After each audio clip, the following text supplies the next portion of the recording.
Majaribio ya Rais William Ruto kupata umaarufu eneo la Mlima Kenya yanaendelea katika ziara yake ya maendeleo katika eneo hilo licha ya wasiwasi wa kukosa umaarufu eneo hilo.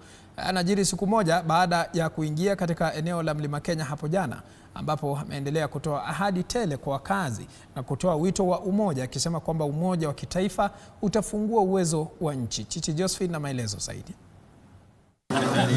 Rais William Ruto alianza ziara yake ya wiki nzima katika eneo la Mlima Kenya siku ya Jumanne baada ya kuingia kwa mpigo katika eneo hilo siku ya Jumatatu, licha ya wasiwasi wa kudidimia kwa umaarufu wake katika eneo hilo. And the other one is food safety.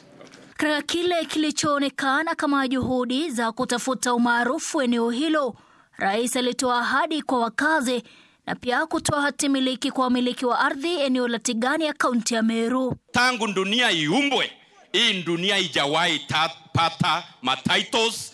Hizi title deeds ambazo tumetoa leo, mbali na kuwapatia heshima ya kumiliki mashamba yenu, pia itawasaidia kwa mambo ya uwekezaji. Katika ziara yake, Rais William Ruto alisema makubaliano yatatiwa saini kati ya serikali na wawekezaji kuhusu kutumia ekari 2500 za ardhi kwa mradi wa kuzalisha nishati huko Meru. Leo kwa sababu ya sisi kuwapatia title deeds, sasa watakuwa na nafasi ya kukamilisha ile agreement ya investment ya bilioni 40 ili tuzalishe umeme na tuajiri vijana wa hapa Meru County. Huku akibainisha kuwa serikali itakabiliana na wale wanaowanyima wakulima fursa ya kufurahia faida yao, Ruto alikariri kujitolea kwake katika kuhakikisha kuwa bei ya miraa inazingatiwa. Mimi nitasimama imara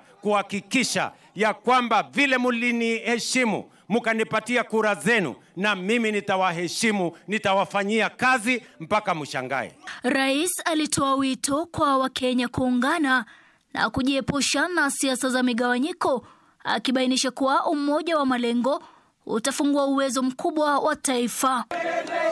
Chichi Josephine, TV 47.